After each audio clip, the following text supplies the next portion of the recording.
Hey everyone, welcome back to the YouTube channel of Radhika classes. तो भाई Radhika classes के YouTube channel पे आपका बहुत बहुत स्वागत है। आज इस वीडियो के अंदर हम डिस्कस करने वाले हैं एक बहुत ही काइंड ऑफ ये कह सकते हो ट्रेंडिंग चीज बच्चों के लिए जो अभी 2024 में बोर्ड एग्जाम देने वाले हैं। भाई यार, अब हमारे प्रैक्टिकल एग्जाम आने वाले हैं, बहुत जल्द हमारे प्रैक्टिकल एग्जाम शुरू हो जाएंगे। तो प्रैक्टिकल एग्जाम के जो फिजिक्स के वाइवा क्वेश्चन है या जो एक्सटर्नल एग्जामिनर हमारे से क्वेश्चन पूछने वाला है, क्या वो किस तरीके के क्वेश्चन होंगे, क्या हमारे से पूछा जाएगा, क्या हमें वो क्वेश्चंस आते भी होंगे या नहीं आते होंगे, उसके लिए हमारे को कैसे प्रिपेयर करना चाहिए। आज इस वीडियो के अंदर आपके लिए मैं बताने वाला हूं वो सारे क्वेश्चंस जो एक एक्सटर्नल एग्जामिनर पूछ सकता है जब आप अपना प्रैक्टिकल एग्जाम देने जाओगे। और आपको क्या क्या चीजें प्रिपेयर करनी पड़ेंगी प्रैक्टिकल देने के लिए, मतलब किस चीजें से कहाँ से पढ़ना पड़ेगा, या फिर हमें ज्यादा पढ़ने की जरूरत भी है या नहीं है, ये सारा कुछ मैं आपके साथ डिस्कस करने वाला हूँ। 30 आउट ऑफ 30 कैसे स्कोर करने हैं और किस तरीके से आपको नंबर लेके आने हैं, मैं सारा कुछ आपके साथ डिस्कस करने वाला हूँ इन डिटेल्स। बहुत बारीकी बारीकी सी बातें करेंगे यार, किस तरीके से आपको अपने प्रैक्टिकल एग्जाम देने हैं। तो these are the most expected practical questions class 12 physics के आउट ऑफ 30 स्कोर करने के लिए आपको बिल्कुल इस वीडियो को बहुत एंड तक देखना होगा और सबके साथ शेयर भी करना होगा। आपको वीडियो शेयर कर दोगे तो थोड़ी सी दुआ मिल जाएगी ना ऐसे ही सबके अंदर, और दुआ यहाँ पे प्रैक्टिकल एग्जाम में काम आने वाली है, क्योंकि कैसा एक्सटर्नल एग्जामिनर आएगा उस टाइम पे किस तरीके के वाइवा के क्वेश्चंस पूछे जाएंगे, एक्सटर्नल एग्जामिनर का मूड कैसा है, ये सब कुछ मैटर करता है। तो पहले यार ये प्रैक्टिकल के हाइलाइट्स बता दूंगा। टोटल 30 मार्क्स का आपको एक प्रैक्टिकल फाइल सबमिट करनी होगी जिसके अंदर आपको class 12 physics practical record submitted for class CBSE 2024 examination must include following things. 8 experiment एक सेक्शन से मतलब आपको 4 करने होंगे जो आपको अपनी प्रैक्टिकल फाइल में लिखने। 6 एक्टिविटीज होनी चाहिए और आपको एक सेक्शन से 3 एक्टिविटी को लिखना है।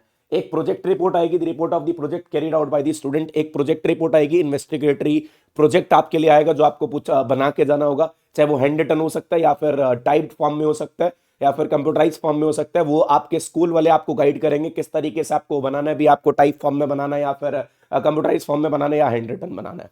तो ये यार टाइम को आप इग्नोर कर सकते हो, 3 आवर्स 4 आवर्स ये कुछ इसके अंदर फिक्स नहीं होता, लेकिन 30 मार्क्स का आपका ये प्रैक्टिकल होने वाला है। आपके पास एक प्रैक्टिकल फाइल जिसके अंदर 8 एक्सपेरिमेंट 6 एक्टिविटीज होनी चाहिए और उसके साथ एक प्रोजेक्ट रिपोर्ट होगी। अब मैं बात करूं यार, अब हमारे पास इसके अंदर भी काइंड ऑफ किस तरीके से वो डिस्ट्रीब्यूशन 30 मार्क्स का डिस्ट्रीब्यूशन किया जाता है। 2 experiment from each section 7+7 marks के। प्रैक्टिकल रिकॉर्ड जो आप प्रैक्टिकल फाइल बनाओगे 5 नंबर की। A 1 activity from each section that is carries of 3 marks. Investigatory project आपका 3 मार्क्स का। वाइवा और on experiment activity and project. देखो साफ साफ लिखा, जो आप एक्सपेरिमेंट परफॉर्म कर रहे हो, जो एक्टिविटीज परफॉर्म कर रहे हो, जो प्रोजेक्ट लेके जा रहे हो, उसके ऊपर आपका वाइवा होने वाला है। वाइवा आपका 5 मार्क्स का, जो आप एक्सपेरिमेंट लिख के दिखाओगे। आपका रिटन टेस्ट होगा, वहां पे रिटन एक्सपेरिमेंट लिखने होंगे। क्या सर उसके लिए हमारे को पूरे एक्सपेरिमेंट पढ़ने हैं? देखो यार, मेनली हमारे को उसके अंदर जो चीजें याद रहनी चाहिए ना, सबसे पहले तो उसका एम, उसके बाद वहां पे आपको परफॉर्म करनी है रीडिंग्स, मतलब आपको एक्सपेरिमेंट परफॉर्म करके वहां पे रीडिंग नोट करनी है। मेरा एक छोटा सा सजेशन रहेगा, आपको एक्सपेरिमेंट्स की काइंड ऑफ ये बोल सकता हूं भी रीडिंग्स प्रॉपर तो नहीं बोलूंगा, भी आपको प्रॉपर भी आपको सारी रीडिंग्स याद रहनी चाहिए, ये थोड़ी बहुत रीडिंग्स याद होनी चाहिए, सो दैट आपका मेन चीज वहां पे वही रहने वाला है। जब आप एक्सपेरिमेंट परफॉर्म करोगे तो वहां पे जो रीडिंग्स लिखनी है वो आपकी कितनी एक्यूरेट है। जब आपकी वो रीडिंग्स एक्यूरेट हो जाती है ना, तो मतलब आपके एक्सटर्नल एग्जामिनर के ऊपर एक अच्छा इंपैक्ट पड़ता है यार, भाई काइंड ऑफ भी इस बच्चे को, इसने एक्सपेरिमेंट परफॉर्म करा है, इसको पता होगा भी एक्सपेरिमेंट कैसे परफॉर्म किया, इसलिए उसकी रीडिंग ठीक आई है। तो रीडिंग थोड़ा बहुत यार नजर मार के जाना, आपकी प्रैक्टिकल फाइल्स में लिखी होंगी।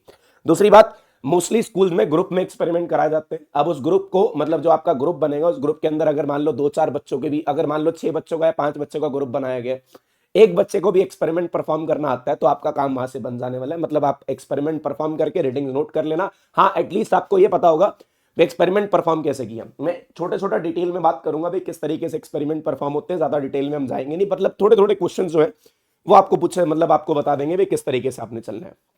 ठीक है, तो ये 2 एक्सपेरिमेंट लिखने होंगे, एक्टिविटीज लिखनी होंगी, और उसके बाद प्रैक्टिकल रिकॉर्ड्स आपको सबमिट करना होगा, इन्वेस्टिगेटरी प्रोजेक्ट आपका होगा, उसके बाद आपका वाइवा होगा, और आपके टोटल 30 मार्क्स कंप्लीट होते हैं।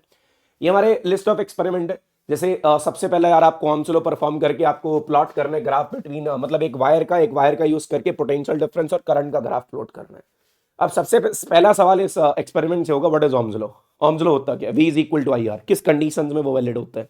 और ये पोटेंशियल डिफरेंस कैसे डिफाइन करोगे? मतलब V is equal to IR में जो भी चीजें यूज हो रही है, क्या क्या कंडीशन होती है, R क्या होता है, कितने फैक्टर्स पर डिपेंड करता है, उसके अंदर R is equal to rho L by में रो कितने फैक्टर्स पर डिपेंड करता है, ये बेसिक डिटेल्स। मतलब मैं आपको बोल रहा हूँ ना, अब बच्चे यार पता है क्या कर रहे होंगे, 30 मार्क्स की टेंशन ले रहे होंगे, और 70 मार्क्स को भी छोड़ गए यार, भूगोल बाद में देखेंगे, अभी प्रैक्टिकल होने हैं, फिलहाल अभी हमारे प्रैक्टिकल की टेंशन हम ले लेते हैं, उसके बाद 70 मार्क्स की देखेंगे। मैं आपको बता दूं, आपके जो प्रैक्टिकल के वाइवा के क्वेश्चंस होने वाले हैं ना, वो मोस्टली आपकी थ्योरी से होने वाले हैं। अब आपसे ये पूछ सकते हैं एक्सपेरिमेंट कैसे परफॉर्म करा, वायर कौन सी यूज करी, कौन से मटेरियल की यूज करी, आपको पता होना चाहिए। उसके बाद V is equal to I R में ऑपरेटर्स के बारे में कुछ नहीं पूछेंगे, ये ऑपरेटर्स कैसे चलाया, कनेक्शन कैसे किए, ये पूछा जाएगा। दूसरी बात, उसके बेसिक प्रिंसिपल्स की बातें होंगी। V is equal to I R में V क्या है, R क्या है, और ये कौन से लॉ ने इनका रिलेशन बताया था। उसके बाद मीटर ब्रिज का यूज करके मीटर ब्रिज के अंदर कौन सी वायर यूज करते हो, मीटर ब्रिज का क्या प्रिंसिपल है, व्हीटस्टोन ब्रिज इसका प्रिंसिपल है। और उसके बाद एक resistance is directly proportional to length इसका प्रिंसिपल है। ये मीटर ब्रिज के बारे में पूछते हैं। सीरीज में कनेक्शन कैसे होते हैं, पैरेलल में कैसे कनेक्शन होते हैं, सीरीज में रेजिस्टेंस कैसे ऐड होता है, पैरेलल में कैसे ऐड होता है। ये बेसिक क्वेश्चंस है यार इससे। अब ये गैल्वेनोमीटर का फिगर ऑफ मेरिट निकालना हाफ डिफ्लेक्शन मेथड पे। अब आपसे पूछेंगे व्हाट इज गैल्वेनोमीटर, मतलब अब इसको आप अगर एक गैल्वेनोमीटर को वोल्ट मीटर में कन्वर्ट करना हो तो कैसे कन्वर्ट कर सकते हो, ये एक्टिविटी में आ जाता है। गैल्वेनोमीटर को एम मीटर में कन्वर्ट करना हो तो कैसे कन्वर्ट कर सकते हो, ये आ जाता है। मतलब आपको बेसिक डिटेल, मतलब आपको पता है भी गैल्वेनोमीटर को वोल्ट मीटर में कन्वर्ट करना हो तो सीरीज में हाई रेजिस्टेंस, गैल्वेनोमीटर को एम मीटर में कन्वर्ट करना हो तो पैरेलल में शंट रेजिस्टेंस स्मॉल रेजिस्टेंस लगा दो, ठीक है। अब उसके बाद ये वो कन्वर्जन मतलब हमारे पास आ जाता है फिगर ऑफ मेरिट निकालना, उसकी रेंज निकालना, सोनोमीटर के अंदर उसका एसी मेंस का फ्रीक्वेंसी निकालना। बस ये पूछ लेंगे what is the frequency, what do you mean by the frequency, what do you mean by the time period. ये बेसिक डिटेल्स हैं जिसके अंदर। अब अगर इसके सेक्शन बी में चलूं ना, सेक्शन बी में आता है लेंसेज की बात। कंकेव मिरर, वी और यू का रिलेशन निकालना। एट द एंड आपको ये पूछा जाएगा वी और यू का रिलेशन के एक्सपेरिमेंट कैसे सेट किया था, कितने डिस्टेंस पे ऑब्जेक्ट रखे थे, ऑब्जेक्ट और इमेज डिस्टेंस का क्या रिलेशन होता है, और कंकेव मिरर की क्या क्या प्रॉपर्टीज होती है, कंकेव मिरर कैसा बिहेव करता है, कन्वर्जिंग या डाइवर्जिंग, ये क्वेश्चन आते हैं। उसके बाद फिर कन्वेक्स मिरर, फिर उसके बाद कन्वेक्स लेंस की बात करें, फिर उसके बाद दोबारा लेंस आ गया। प्रिज्म की बात होगी, प्रिज्म के अंदर आपको मिनिमम डेविएशन के फॉर्मुलाज पता होने चाहिए भी, किस तरीके से मिनिमम डेविएशन के फॉर्मुलाज आते हैं। प्लेन मिरर की प्रॉपर्टी, कनकेव मिरर की प्रॉपर्टी। ये एक्सपेरिमेंट सबसे अच्छा पीएन जंक्शन डायोड में फॉरवर्ड और रिवर्स बाइसिंग, इसके अंदर किस तरीके से आप फॉरवर्ड बाइसिंग करते हो, रिवर्स बाइसिंग करते हो, कौन सा टर्मिनल कैसे कनेक्ट होगा, कौन सा टर्मिनल कैसे कनेक्ट नहीं होगा, तो ये सारी चीजें इसके अंदर से पूछी जाती है। अब मैं आपको सीधी सी एक बात बताऊं यार, अगर आप अपने 70 मार्क्स की थ्योरी पढ़ रहे हो ना, आपका वाइवा की टेंशन छोड़ दो। आपका जो अगर थ्योरी अच्छा है तो आपका प्रैक्टिकल अपने आप अच्छा जाने वाला है। इन 30 मार्क्स की टेंशन ना लेके हमें अपने 70 मार्क्स की टेंशन लेनी चाहिए, क्योंकि अगर हमारी थ्योरी अच्छी है ना, अगर मैं आपको सच्चाई बताऊं ना, मैंने जितने भी प्रैक्टिकल एग्जाम देखे हैं ना अपनी मतलब टीचिंग करियर में, या फिर जब मैं भी स्टूडेंट था, एक्सटर्नल का सबसे पहला सवाल ये होता है। अगर आपको कुछ मतलब अगर एक्सटर्नल अगर सवाल पूछने जाता है ना, या तो अपना सवाल पूछेगा इन्वेस्टिगेटरी प्रोजेक्ट से, जिसपे आपने प्रोजेक्ट रिपोर्ट तैयार कर रखी है। जैसे मान लो मैंने रेक्टिफायर पे तैयार कर रखी है, तो रेक्टिफायर मेरे से सवाल पूछे जाएंगे रेक्टिफायर के, क्योंकि आपका जो प्रोजेक्ट पढ़ा होगा वो रेक्टिफायर का होगा, आपने रेक्टिफायर अच्छे से पढ़ रखा है। मैंने अगर अपना प्रोजेक्ट ट्रांसफार्मर पे बना रखा है, तो ट्रांसफार्मर से सवाल पूछे जाएंगे भी, ट्रांसफार्मर से क्या क्या क्वेश्चन बनते हैं वो आपको पता होने चाहिए। ये सारी चीजें होती हैं। दूसरा सवाल, अगर वो सवाल नहीं होएगा तो आपसे पूछा जाएगा मतलब which one is your favourite chapter, आपका सबसे फेवरेट चैप्टर कौन सा है। आप उसमें से एक सिलेक्ट कर लेना, जो आपका फेवरेट होगा, जो सबका पर्सनल फेवरेट होगा, वो सबका अलग अलग होगा।